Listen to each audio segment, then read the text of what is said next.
Rabbi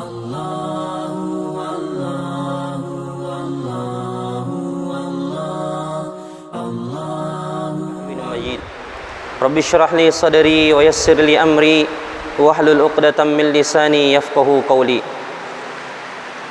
Jamaah maghrib yang insyaallah dimuliakan oleh Allah Subhanahu wa taala. Pertama-tama kembali kita bersyukur kehadapan Allah Subhanahu wa taala, di mana pada malam hari yang mulia ini Allah Subhanahu wa taala kembali mengumpulkan kita di salah satu di antara rumah-rumah Allah Subhanahu wa taala untuk bersama-sama melaksanakan kewajiban kita selaku hamba Allah, yaitu salat maghrib secara berjamaah. Ditambah lagi kita mengadakan majelis ta'lim seperti ini, itu menambah kemuliaan dan keutamaan apa yang kita lakukan pada malam hari yang mulia ini. Salam dan salawat mari kita kirimkan terus kepada Nabi kita yang tercinta, Rasulullah Muhammad sallallahu alaihi wasallam, Nabi yang telah menjadi panutan dan teladan kita, Nabi yang senantiasa kita agungkan dan muliakan, disebabkan Allah Subhanahu wa taala juga sangat memuliakan nabinya sallallahu alaihi wasallam. Apatah lagi di saat-saat sekarang ini, di saat banyaknya pelecehan dan penghinaan kepada Nabi kita Muhammad sallallahu alaihi wasallam, maka kita tampil sebagai seorang yang beriman kepada beliau untuk membela beliau dan menegakkan sunnah-sunnah beliau di permukaan bumi ini. Sebenarnya Allah Subhanahu wa taala mampu dan Allah Maha Kuasa dan telah menolong nabinya sallallahu alaihi wasallam tanpa pertolongan manusia satupun. Namun kita sebagai orang-orang beriman, ketika iman kita diuji oleh Allah Subhanahu wa taala, bagaimana agar kemudian kita menampakkan sikap pembelaan kita kepada Nabi kita tercinta Rasulullah Muhammad sallallahu alaihi wasallam sebagai tanda cinta kita kepadanya. Dan Allah Subhanahu wa taala berfirman, "Inna syani'aka huwal abtar." Sesungguhnya orang-orang yang membencimu wahai Muhammad, dialah yang terputus dari kebaikan.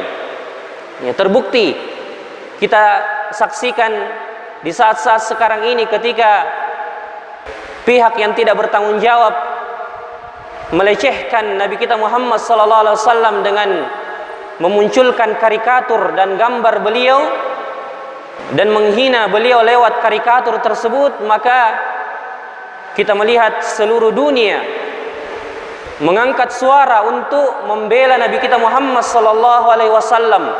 Di antaranya terjadinya boikot di seluruh produk-produk yang mereka keluarkan, sehingga kami baca bahwasanya negara tersebut telah rugi disebabkan karena produk mereka diboikot di seluruh negeri atau di beberapa negeri, disebabkan karena pelecehan mereka terhadap Nabi kita Muhammad sallallahu alaihi wasallam.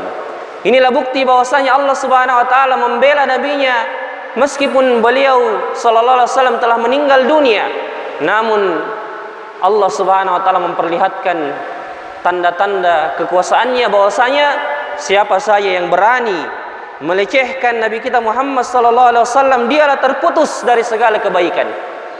Dan manhaj dan keyakinan kita sebagai orang-orang beriman, jika harga diri kita atau kehormatan kita dicela dan dihina, boleh saja kita memaafkan. Tapi jika harga diri dari Nabi kita Muhammad sallallahu alaihi wasallam dihina, maka tidak ada kata maaf baginya, apalagi jika dia tidak bertaubat kepada Allah Subhanahu wa taala. Ini sebagaimana firman Allah Subhanahu wa taala ketika ada di zaman Rasulullah mencela Nabi tapi dalam rangka bercanda. Dia hanya bercanda bahwasanya Rasulullah sallallahu alaihi wasallam dan para sahabatnya adalah orang yang rakus, kurang lebih perkataannya seperti itu. Maka turunlah dia pergi meminta maaf kepada Nabi sallallahu alaihi wasallam bahwasanya saya hanya bercanda ya Rasulullah. Namun turun ayat Allah Subhanahu wa taala dalam surah Taubah la ta'tadhiru qad kafartum ba'da imanikum. Jangan engkau meminta maaf karena sesungguhnya engkau telah kafir setelah beriman. Maka jamaah sekalian, menghina dan melecehkan Nabi kita Muhammad sallallahu alaihi wasallam adalah suatu dosa yang menyebabkan seseorang kafir. Apalagi jika yang menghinanya memang orang-orang yang di luar agama kita, yang statusnya masih kafir, maka tentunya sikap kita dan kecemburuan kita harus lebih besar kepada mereka, dan kita tampil sebagai orang-orang yang membela dan menegakkan sunnah Rasulullah sallallahu alaihi wasallam.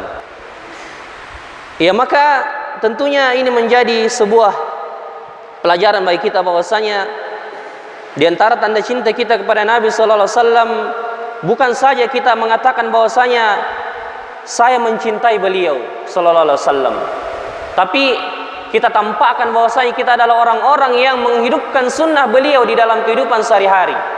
Bukan berarti kita mencintai Nabi satu kali saja setahun ketika datang bulan Rabiul Awal, di mana sebagian masyarakat merayakan hari kelahiran beliau sebagai bukti tanda cinta mereka kepada beliau.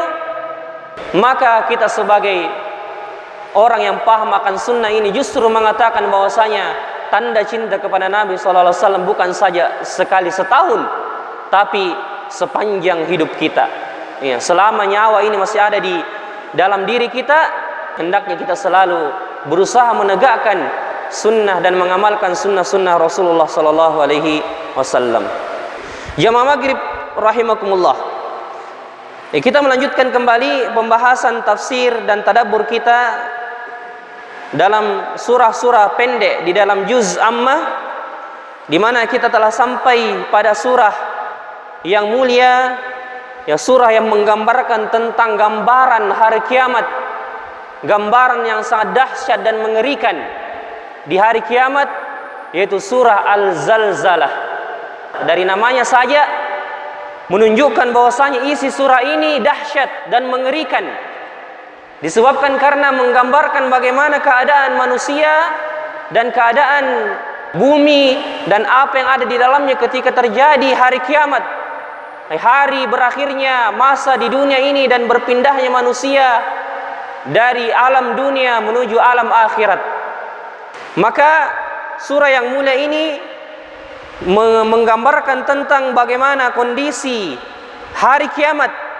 Al-Zalzalah artinya goncangan yang sangat dahsyat, ya, di mana pada hari kiamat nanti, sebelum terjadinya kiamat yang sebenarnya, bumi ini digoncangkan oleh Allah Subhanahu wa taala sebelum ya terjadi berbagai macam peristiwa di hari akhir tersebut.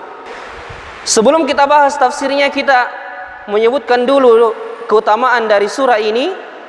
Sebenarnya tidak ada keutamaan khusus yang menyebutkan secara detail dari surah yang mulia ini, namun ada sebuah riwayat bahwasanya Nabi SAW pernah membaca surah Al-Zalzalah ini dalam salat subuh pada setiap rakaatnya. Jadi 2 rakaat. Rakaat pertama Nabi membaca surah ini, idza zulzilatil ardu zilzalaha, dan rakaat kedua Nabi mengulanginya lagi. Nabi membaca lagi idza zulzilatil ardu zilzalaha. Ini menunjukkan di antara hukum fikih bahwasanya dibolehkan kita membaca surah yang sama pada rakaat yang berbeda. Ya, jadi kalau kita baca rakaat pertama qul huwallah, rakaat kedua juga qul huwallah, sah ya salat kita. Ya, tidak ada masalah. Karena dalam riwayat ini disebutkan bahwasanya Nabi SAW pernah membaca dalam rakaat salat subuh surah yang mulia ini pada 2 rakaat salat tersebut. Kemudian ketika diturunkan surah yang mulia ini, firman Allah Subhanahu wa taala, idza zulzilatil ardu zilzalaha, apabila bumi digoncangkan dengan segoncang-goncangnya, saat itu Abu Bakar As-Siddiq sedang duduk, lalu ia menangis. Rasulullah bertanya kepadanya, apakah yang menyebabkan engkau menangis, wahai Abu Bakar? Ya. Maka Abu Bakar menjawab, surah inilah yang membuatku menangis. Rasulullah SAW pun bersabda, seandainya kalian tidak pernah berbuat kesalahan dan dosa hingga Allah tidak perlu memberikan ampunan bagi kalian, tentulah Dia akan menciptakan umat yang berbuat kesalahan dan melakukan perbuatan dosa, lalu dia memberikan ampunan bagi mereka. Apa maksudnya? Maksudnya Rasulullah menganggap, Allah Ta'ala alam, Rasulullah menganggap bahwasanya tangisan Abu Bakar ini disebabkan karena dia mengingat dosa-dosanya, dan dia mengingat keadaan hari kiamat itu yang dimana dibalas segala macam amal perbuatan sekecil apapun. Maka Abu Bakar mengingat dosa-dosanya kepada Allah Subhanahu wa taala, padahal dia adalah orang yang paling sedikit dosanya. Ya, namun Nabi menghiburnya bahwasanya tidak ada manusia yang tidak berdosa, wahai Abu Bakar. Sesungguhnya selama hamba itu bertobat kepadanya, maka Allah akan mengampuni segala dosa-dosanya. Maka Allah Subhanahu wa taala berfirman, dan surah ini tergolong surah Madaniyah, meskipun sebagian ulama berbeda pendapat apakah surah ini surah Makkiyah, karena rata-rata ciri-ciri surah Makkiyah itu ya surah-surah yang diturunkan sebelum Nabi berhijrah berisikan tentang gambaran hari kiamat. Ya, maka sebagian ulama mengatakan surah ini tergolong surah Makkiyah yang diturunkan di Mekah. Namun pendapat yang lebih kuat, Allah Ta'ala alam, bahwasanya surah ini tergolong surah Madaniyah, surah yang diturunkan kepada Nabi sallallahu alaihi wasallam sesudah Nabi berhijrah ke kota Madinah. Allah Subhanahu wa taala berfirman, A'udzubillahi minasyaitonirrajim. Bismillahirrahmanirrahim. Idza zulzilatil ardu zilzalaha. Sebelum saya menjelaskan tafsirnya, arahkan pikiran kita sekarang seakan-akan kita berada pada keadaan tersebut, ya, agar kita lebih meresapi makna dan kandungan dari isi surah yang mulia ini. Ya, sekarang tinggalkan, ketika membahas masalah-masalah seperti ini, tinggalkan dulu pikiran-pikiran dunia kita, dan seakan-akan kita berada pada hari yang Allah Subhanahu wa taala telah tentukan ini, agar kemudian hati kita lebih meresapi apa yang terkandung di dalam surah yang mulia ini. Allah Subhanahu wa taala berfirman, "Idza zulzilatil ardu zilzalaha." Apabila bumi digoncangkan dengan sedahsyat-dahsyatnya, segoncang-goncangnya. Ya. Idza zulzilatil ardu. Diulang lagi, zilzalaha. Kata-kata terakhir ini, zilzalaha, menunjukkan bahwasanya bukan saja goncangan yang biasa, tapi goncangan yang sangat dahsyat yang tidak pernah dijumpai oleh manusia. Kalau kita mendengarkan berita ya beberapa tahun yang lalu ya di negeri kita, ya goncangan atau gempa yang paling dahsyat yaitu gempa di Aceh yang menyebabkan tsunami ya sekitar 9, sekian skala Richter. Yaitu sangat menggoncangkan dan sangat menjadi pelajaran bagi bangsa Indonesia, negeri kita. Namun bayangkan pada saat hari itu Allah mengatakan idza zulzilatil ardu zilzalaha, apabila bumi digoncangkan dengan sedahsyat-dahsyatnya. Jadi kata-kata zilzalaha di ayat yang terakhir ini pada awal ayat menunjukkan bahwasanya digoncangkan dengan sangat keras, sehingga pengaruh dari goncangan atau gempa yang sangat keras tersebut menyebabkan beberapa hal.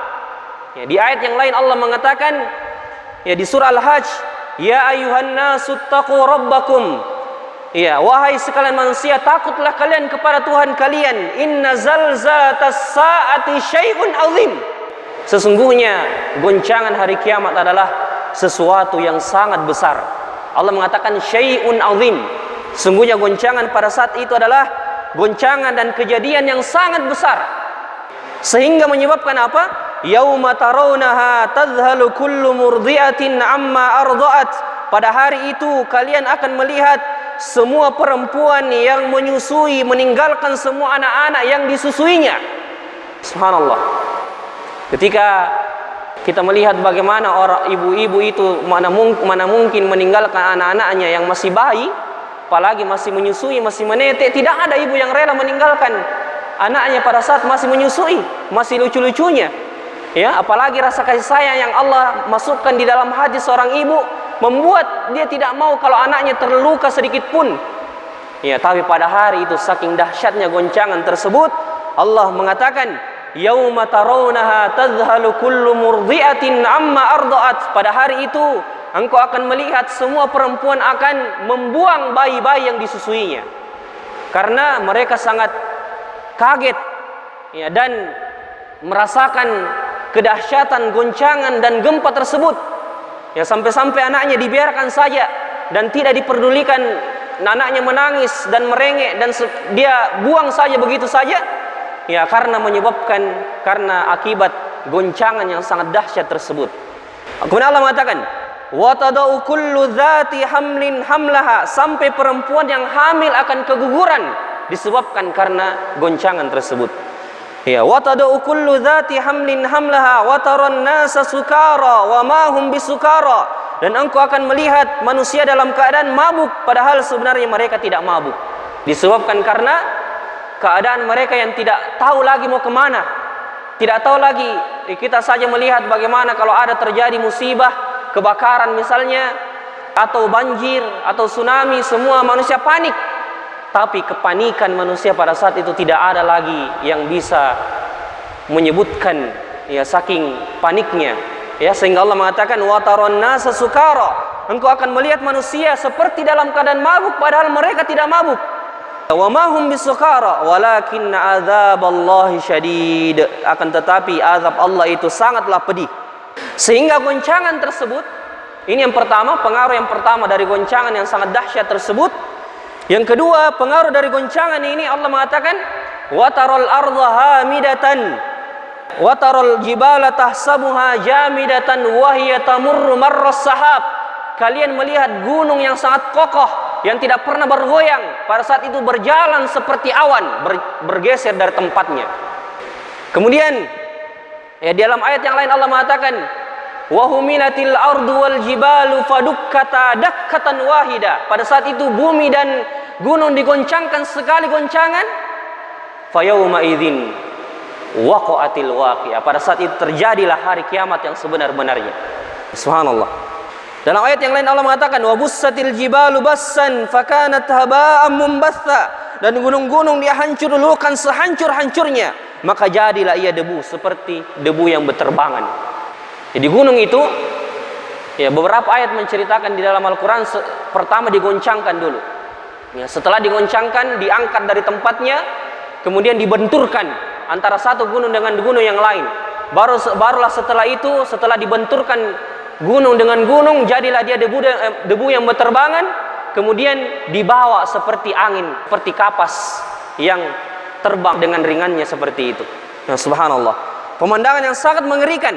Kemudian di antara pengaruh dari goncangan tersebut, dari zilzal, dari goncangan yang sangat dahsyat tersebut, Allah mengatakan wa akhrajatil ardu athqalaha, engkau akan melihat bumi mengeluarkan semua yang ada di dalamnya.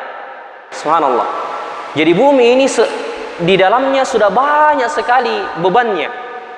Dan andaikan dia mungkin bisa berbicara, dia akan mengeluhkan bagaimana beratnya bebannya ini, karena bayangkan mayat-mayat, barang-barang tambang yang tertanam di dalamnya sangat banyak.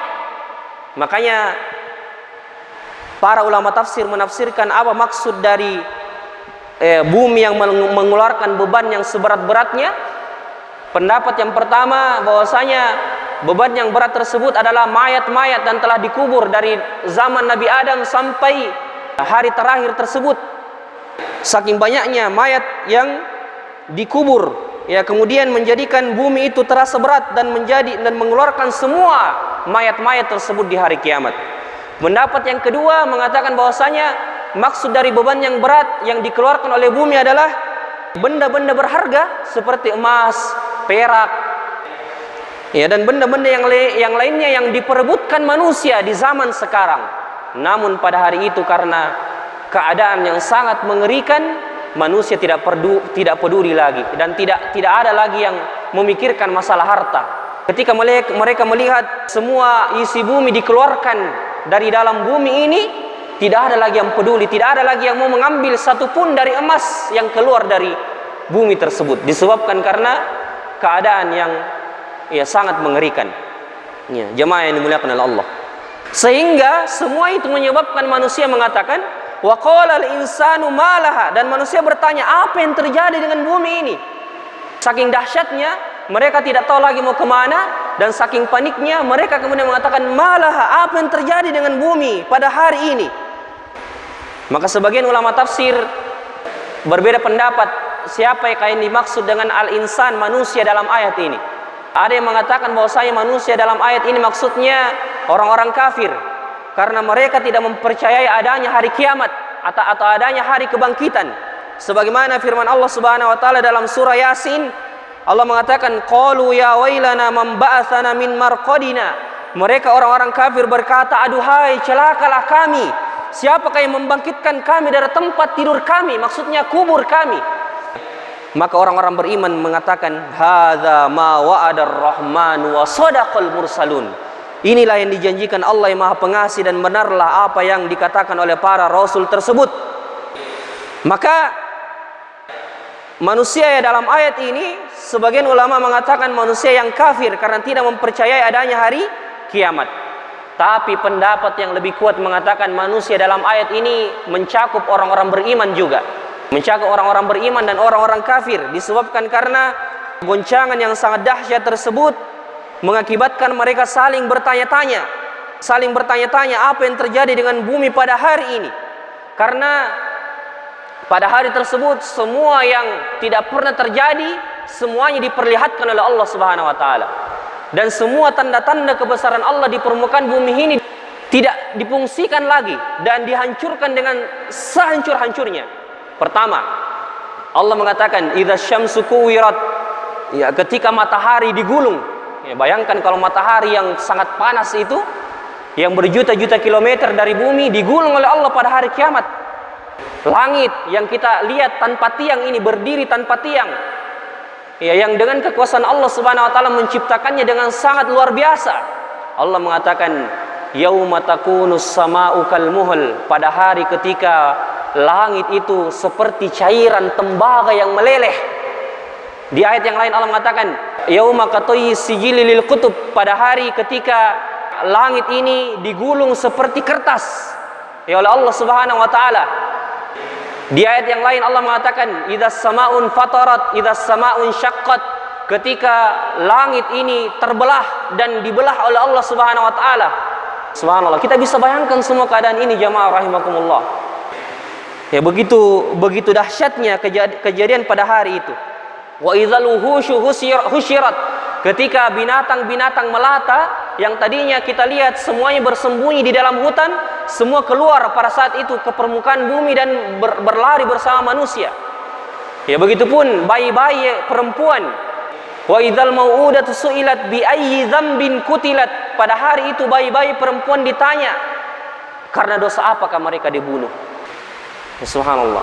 Karena orang-orang Arab zaman jahiliyah itu diantara kebiasaannya mengubur bayi perempuan hidup-hidup, disebabkan karena kalau ada bayi perempuan lahir dianggap aib, kekurangan di tengah masyarakat. Maka ketika lahir dari perut atau rahim istrinya seorang bayi perempuan, maka mereka tidak segan-segan dan tidak ada perasaannya langsung mengubur hidup-hidup bayi perempuan tersebut. Makanya pada hari kiamat Allah mengatakan ya wa idzal mau'udatu su'ilat bi ayyi dzambin kutilat, terhadap bayi perempuan yang dikubur hidup-hidup itu ditanya nanti di hari kiamat, dosa apakah mereka dibunuh. Maka ini semua menyebabkan manusia bertanya-tanya apa yang terjadi dengan bumi pada hari ini. Jamaah rahimakumullah. Dan pertanyaan ini tidak ada yang jawab. Karena mereka hanya saling bertanya tentang dirinya sendiri dan tidak ada lagi memperdulikan satu sama lain dan antara mereka.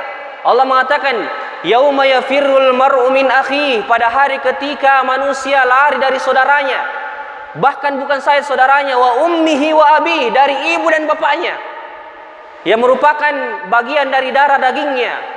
Masing-masing memperhatikan diri mereka sendiri saja. Wa na'udzubillah.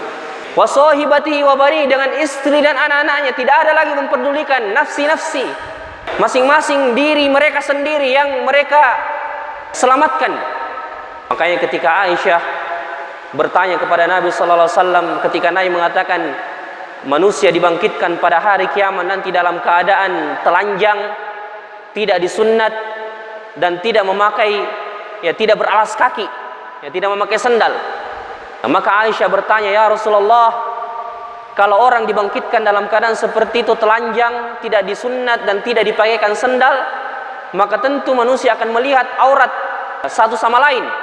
Maka Rasulullah mengatakan, ya Aisyah, keadaan pada saat itu tidak bisa lagi membuat orang berbalik atau balik melihat di sampingnya. Tidak ada lagi pikirannya bahwasanya mengapa keadaan seperti ini orang tidak memakai pakaian. Tidak ada lagi orang saling mengintip, dan tidak ada lagi orang saling memperhatikan di sampingnya dan di depannya. Tidak ada. Masing-masing fokus terhadap keadaan pada saat hari yang dahsyat tersebut. Jamaah rahimakumullah. Makanya tidak ada yang dapat menyelamatkan kita kecuali amalan soleh yang kita kerjakan. Makanya seorang salaf mengatakan, aku melihat manusia di dunia ini ada saja sesuatu yang dicintainya. Entah istrinya, entah hartanya, entah keluarganya, atau anak-anaknya. Namun aku melihat tidak ada yang menemaninya nanti di alam kubur dan di hari kiamat. Maka aku jadikan amalan solehku sebagai sesuatu yang aku cintai, karena dialah sebaik-baik pendampingku di hari kiamat. Subhanallah. Maka manusia bertanya-tanya pada saat itu, namun tidak ada yang menjawab. Wa qala al-insanu ma laha. Kemudian Allah mengatakan, yauma idzin tuhadditsu akhbaraha. Pada hari itu bumi menyampaikan beritanya, bi anna rabbaka awhalaha, karena Tuhannya telah memerintahkan yang sedemikian itu padanya. Di antara kejadian pada hari itu, bumi menyampaikan beritanya bahwasanya Allah memerintahkannya untuk bergoncang dan untuk mengeluarkan isi perutnya. Ini pendapat yang pertama. Ya, maksudnya bumi menceritakan, menyampaikan beritanya. Bumi menyampaikan pada hari itu bahwasanya Allah memerintahkannya untuk bergoncang dan mengeluarkan isi perutnya, semua yang ada di dalamnya. Pendapat yang kedua mengatakan, yauma idzin tuhadditsu akhbaraha. Pada hari itu bumi menyampaikan beritanya, maksudnya bumi akan menjadi saksi seluruh kebaikan dan keburukan yang dia lakukan di atasnya. Jadi bumi pada hari kiamat akan menjadi saksi terhadap kebaikan dan keburukan yang telah dilakukan di atasnya. Ya, maka jemaah sekalian, di hari kiamat ini salah satu tanda-tanda kebesaran Allah dan tanda-tanda kekuasaan Allah Subhanahu wa taala bahwasanya dia dapat membuat bumi berbicara dan menyampaikan kepada manusia terhadap apa yang terjadi di atasnya. Kebaikan-kebaikan yang dilakukan di atasnya, keburukan-keburukan yang dilakukan di atasnya, semua akan tersampaikan di hari kiamat. Maka tentunya tempat yang kita laksanakan di Masjid Ar-Rahman ini, ya tempat kita sekarang ini, kita berharap semoga dia menyampaikan bahwasanya di tempat ini telah diadakan dulu taklim dan pengajian, ya, karena menjadi saksi dari kiamat. Dan inilah bentuk keadilan Allah Subhanahu wa taala. Allah sebenarnya Maha Kuasa untuk menyampaikan kepada manusia bahwasanya kamu telah melakukan ini dan ini pada hari ini dan ini. Allah mengetahui semua, sampai daun saja yang jatuh di pedalaman hutan, satu daun saja yang jatuh Allah tahu. Tapi kenapa Allah menjadikan bumi sebagai saksi? Ada kitab-kitab catatan manusia, ada malaikat yang mencatat kebaikan. Itu sebagai bentuk kesempurnaan keadilan Allah Subhanahu wa taala. Karena boleh jadi manusia mengatakan, ya Allah, ya kenapa kami dimasukkan ke dalam neraka? Apa buktinya ya Allah? Boleh jadi kami melakukan kebaikan pada hari tersebut. Maka Allah jadikan semua yang ada di atasnya bersaksi di hari kiamat. Sampai-sampai jangankan bumi, semua anggota tubuh kita kecuali mulut, tangan sampai kulit, Allah buat berbicara di hari kiamat. Al-yauma nakhtimu ala afwahihim wa tukallimuna aydihim wa tashhadu arjuluhum bima kanu yaksibun.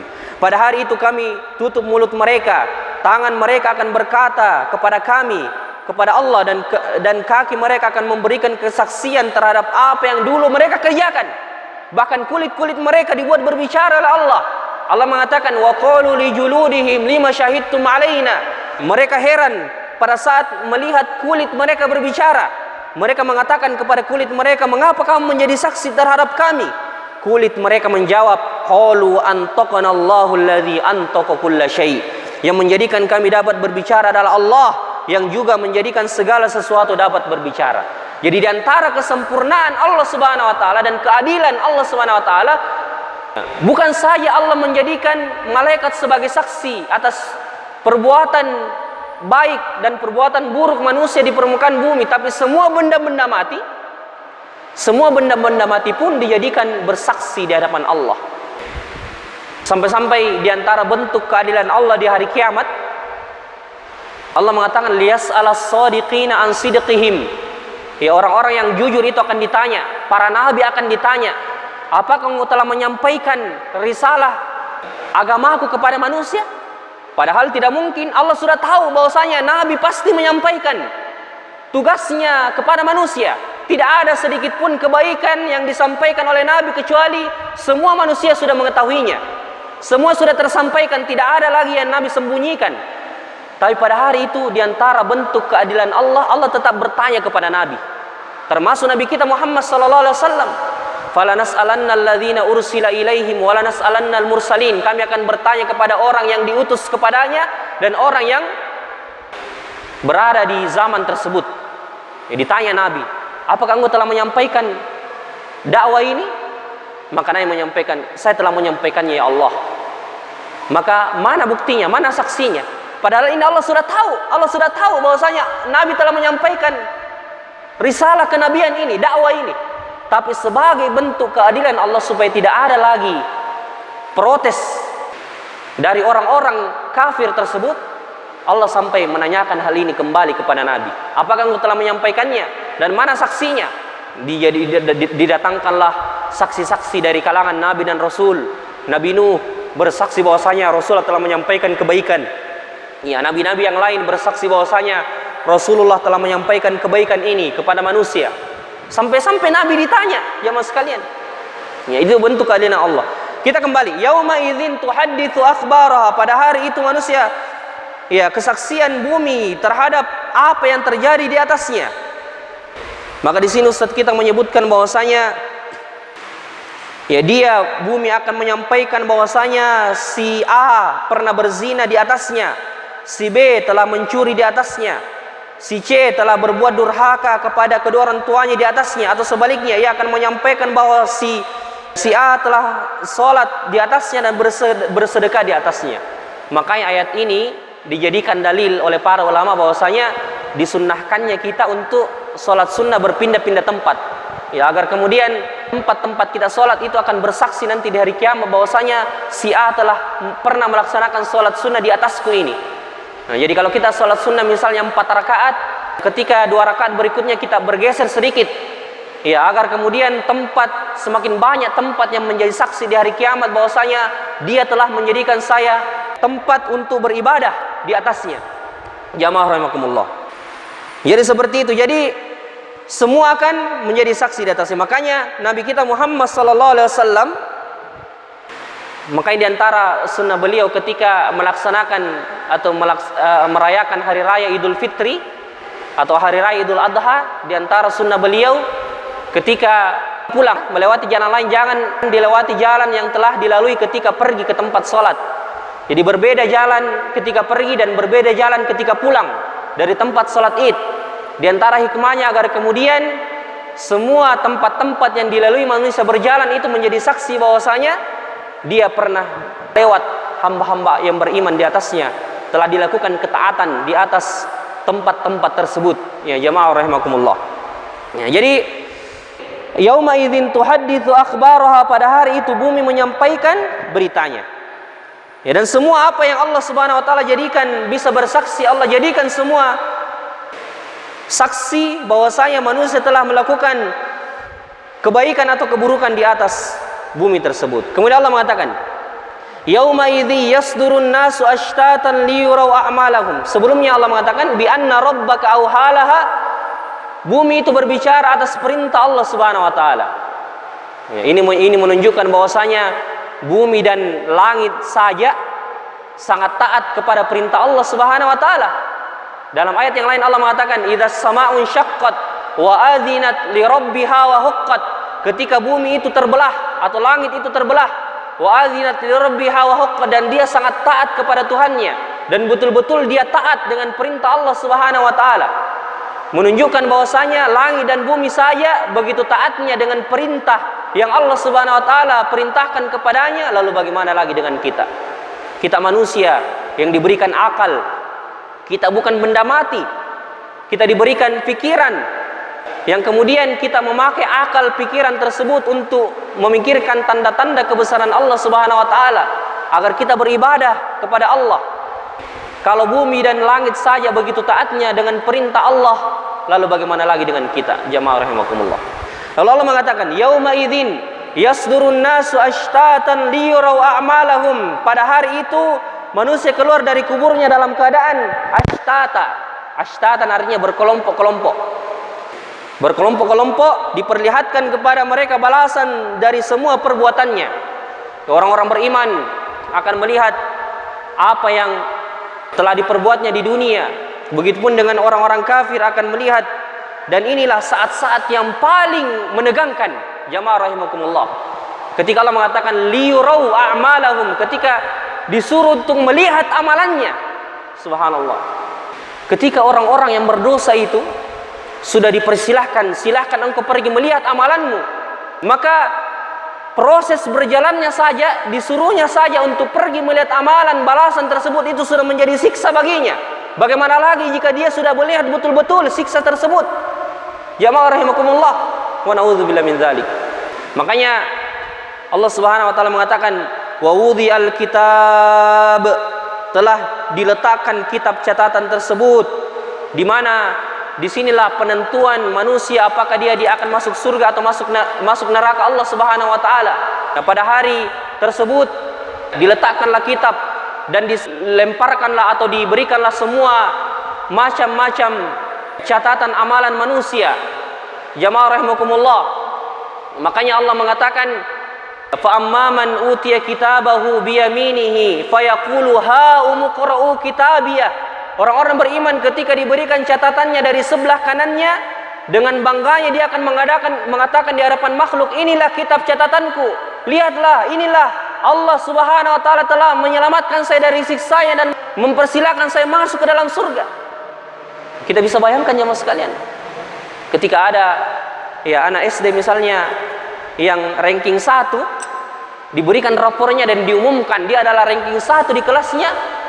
Kita akan lihat sampai tukang beca juga dikasih lihat, ini saya ranking 1 ini. Ya, dia sampai teman-temannya semua dikasih lihat, ini saya ranking 1. Bagaimana lagi kalau catatan rapor tersebut dari Allah Subhanahu wa taala, yang dimana kitab catatan tersebut menentukan kebahagiaan kita selama-lamanya. Jamaah rahimakumullah. Nah, maka disinilah saat yang paling menegangkan. Kalau kita lihat anak SD saja begitu tegangnya menerima rapor, tapi masih mending kalau di dunia. Orang anak SD diberikan catatan rapor itu, kalau dia misalnya tidak naik kelas, gurunya akan mengatakan, ini rapormu nak, jangan dulu dibuka nah, nanti di rumah. Sebagai bentuk penghormatan, karena mungkin dia dihormati supaya dia tidak dipermalukan di hadapan teman-temannya. Maka gurunya mengatakan, jangan dulu dibuka nak, nanti di rumah dibuka. Itu di dunia dihormati. Tapi orang-orang kafir di hari kiamat, saking hinanya mereka, dalam pemberian catatan amalannya saja Allah mengatakan kepadanya, wa amma man utiya kitabahu bishimalihi, barang siapa yang diberikan catatan amalannya dari sebelah kirinya, dalam ayat yang lain wara'a dhahri, di belakang punggungnya, maka tangan kiri mereka nanti dibuat menghadap ke belakang seperti ini, kemudian dilemparkan kitab catatan itu di belakang punggungnya, tidak diberikan baik-baik. Ya, dan di hadapan manusia semuanya, dari Nabi Adam sampai manusia terakhir, ya, semua akan menyaksikan, tidak diberikan baik-baik seperti ini, tapi dilemparkan dari belakang punggung mereka, ambil catatan keburukanmu. Maka ini sudah bentuk penyiksaan fi hati, penyiksaan batin untuk mereka sebelum disediakan siksa yang pedih di akhirat, siksa fisik. Jamaah rahimakumullah. Maka ini sangat menegangkan. Liyurau a'malahum faman ya'mal mithqala dzarratin khairan yarah. Barang siapa yang melakukan kebaikan meskipun sebesar biji zarrah, maka biji zarrah itu ya berbeda pendapat ulama kita. Apa maksud dari biji zarrah itu? Pendapat yang pertama menyebutkan bahwasanya biji zarrah itu adalah semut kecil. Bahkan disebutkan di sini semut yang baru lahir. Sebagaimana disebutkan di dalam hadis bahwasanya orang-orang yang sombong akan dikumpulkan pada hari kiamat dalam bentuk seperti semut-semut kecil dengan rupa manusia. Jadi mereka orang-orang sombong nanti di hari kiamat dibangkitkan seperti ukuran semut, kemudian diinjak-injak, disebabkan karena di dunia mereka menyombongkan dan membuat diri mereka selalu ingin ditinggikan. Lah akhirnya di hari kiamat dihinakan oleh Allah dalam keadaan dijadikan seperti bentuk semut kecil, lalu diinjak-injaklah mereka disebabkan karena kesombongannya di dunia. Wa na'udzubillah min dzalik. Maka ini pendapat yang pertama. Wa may ya'mal mithqala dzarratin, barang siapa yang mengerjakan kebaikan sebesar biji zarrah itu seperti semut yang kecil. Ada juga yang mengatakan biji zarrah itu maksudnya ketika seorang meletakkan debu di atas tangannya, kemudian dia hempaskan sisa debu itu seperti ini, maka sisa-sisa debu yang menempel di tangannya, itulah yang dimaksud dengan biji zarrah. Sangat kecil. Ada juga mengatakan bahwasanya biji zarrah itu seperti partikel-partikel kecil yang kita lihat di sela-sela cahaya matahari. Biasa kalau di rumah itu ada seng yang lubang seng itu masuk cahaya matahari itu, di lubang seng itu ada biasa kita lihat seperti titik-titik yang kelihatan dari sinar matahari tersebut. Itulah biji zarrah. Itulah biji zarrah. Makanya Allah mengatakan meskipun sebesar biji zarrah dia akan melihat balasannya. Dia akan melihat balasannya. Jamaah rahimakumullah. Maka Imam Al-Qurtubi mengatakan secara umum maksud dari zarrah adalah ibarat dari sesuatu yang paling sedikit dan paling terkecil, yang tidak bisa mungkin dilihat oleh mata. Ya, makanya ini ayat merupakan motivasi bagi kita agar jangan sampai kita meremehkan kebaikan sekecil apapun. Sampai-sampai Nabi mengatakan, "Ittaqun nara walau bisyikki tamrin." Takutlah kalian kepada neraka meskipun kalian bersedekah dengan sebutir biji kurma. Takutlah kalian kepada neraka dengan meskipun sebiji kurma kalian sedekahkan. Atau kalau tidak bisa dengan perkataan yang baik. Dan Nabi mengatakan, la tahqiranna minal ma'rufi syai'an walau an talqa akhaka biwajhin taliq. Janganlah kalian meremehkan kebaikan sekecil apapun meskipun kalian bertemu dengan saudara kalian dalam wajah tersenyum. Ini kebaikan semua. Kebaikan semua, tersenyum saja, menggerakkan beberapa senti bibir kita termasuk kebaikan.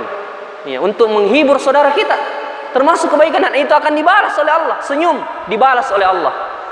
Makanya perkataan Abdullah bin Mubarak mengatakan rubba amalin saghirin tu'azzimuhun niyah wa rubba amalin kabirin tusaghiruhun niyah. Betapa banyak amalan kecil menjadi besar karena niat, dan betapa banyak amalan besar menjadi kecil disebabkan karena niat. Jadi tergantung pada niatnya. Boleh jadi kita cuma pungut sampah di jalan, kita masukkan di tempat sampah, tidak ada orang yang melihat kita betul-betul ikhlas di situ. Ikhlas betul karena Allah, bukan karena mau dipuji atau tidak ada hal-hal yang lain yang kita inginkan. Maka boleh jadi buang sampah itu menjadi sesuatu yang sangat besar di sisi Allah. Allah Maha Mulia, jemaah sekalian, Allah Maha Mulia dengan kebaikan sekecil apapun yang kita kerjakan. Sebaliknya juga, wa may ya'mal mithqala dzarratin syarra yarah, barang siapa mengerjakan kejahatan, keburukan sebesar biji zarrah, dia akan melihat juga balasannya. Makanya Nabi juga mengatakan, iyyakum wa muhqiratidz dzunub fa innahunna yajtami'na 'alal rajuli hatta yuhliknahu.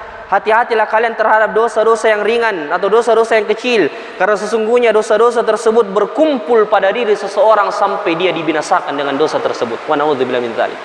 Makanya Nabi mengatakan, bukankah gunung itu terdiri dari tumpukan batu-batu kecil? Jadi jika dosa tersebut ditumpuk sehingga sampai nanti sebesar gunung, maka dia akan membinasakan kita di hari kiamat. Wa na'udzubillahi min dzalik. Ya, makanya jemaah sekalian, sebagai kesimpulan bahwasanya hendaknya ayat ini betul-betul menjadikan kita termotivasi untuk melakukan amalan sekecil apapun dan menghindari keburukan sekecil apapun itu. Jemaah rahimakumullah, kita tidak tahu amalan apakah yang bisa memasukkan kita ke dalam surga. Nabi mengatakan, aku melihat seorang laki-laki mondar-mandir di dalam surga gara-gara apa? Gara-gara dia hanya menyingkirkan batang pohon yang menghalangi manusia dari jalan. Ya, batang pohon saja dia kasih pinggir-pinggir supaya jalannya manusia bisa lancar, maka itu yang menyebabkan dia masuk ke dalam surga Allah Subhanahu wa taala. Demikian mungkin apa yang kita sampaikan pada kesempatan kali ini. Masih banyak yang sebenarnya yang bisa kita sampaikan, namun waktu yang membatasi kita. Semoga apa yang kita sampaikan ini mendapatkan pahala dan ganjaran di sisi Allah Subhanahu wa taala, dan memotivasi kita untuk betul-betul tulus dan mempersiapkan diri kita menghadapi hari kebangkitan dengan memperbanyak amalan-amalan soleh di sisi Allah Subhanahu wa taala. Subhanakallahumma rabbana wa bihamdik, asyhadu an la ilaha illa anta, astaghfiruka wa atubu ilaik. Akhiru da'wana alhamdulillahi rabbil alamin. Assalamualaikum warahmatullahi wabarakatuh.